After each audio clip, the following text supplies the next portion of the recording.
Hey, Patrick, let's go back to your stage days. Now, didn't you once tour South America with a theater group?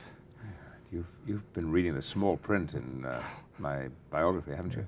I did, yes. In 1961, I left England for a 15-month world tour with 3 plays in a company led by Vivien Leigh. We went to Australia first, and then New Zealand, and then beginning in Mexico City, we moved first south, and then east, and then north again, and played every capital city in Central and South America. I was 21 at the time, and it was one of the biggest adventures of my life. I also, in the 3 plays, my total contribution in terms of lines was, Antonio, I arrest thee at the suit of Count Orsino. And that was all I had to say. So it was a 15-month party for me, and a terrific thrill as a young actor at the beginning of my career to work with someone like Vivien Leigh. Yeah. Well, let's turn to science fiction, because before Star Trek, you were in Dune and also Life Force, and those were 2 science fiction films that didn't really do very well.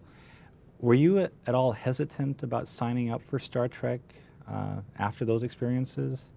It's curious because by choice, science fiction plays no part in my life at all. I don't have a particular interest in it. And yet there has been this repetition of science fiction and fantasy, of course, films, because I was in Excalibur, too.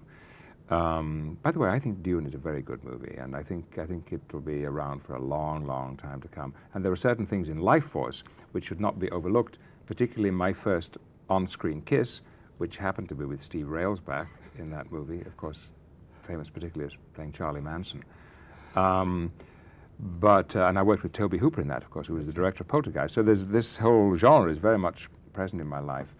I certainly felt about the next generation that I wanted to try to develop as many other projects that were not science fiction as possible, so there'd be a good, healthy balance.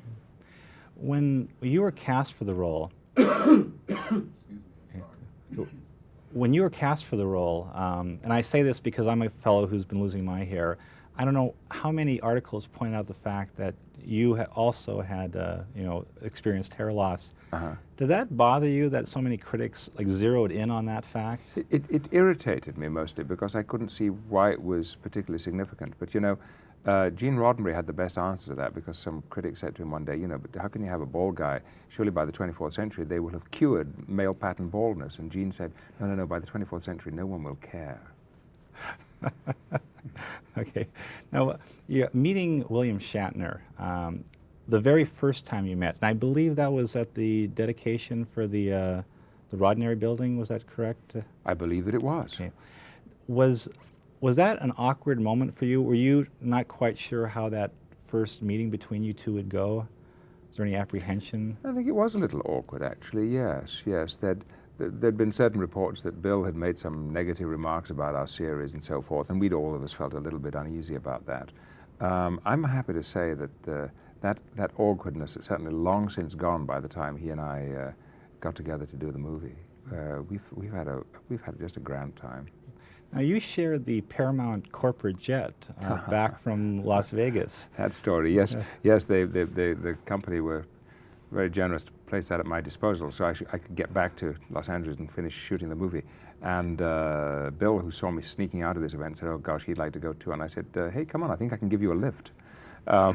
So indeed, the two of us had a delightful hour together, and I think that was critical for us in helping us to segue from the lack of experience of one another into spending all these weeks together on the show.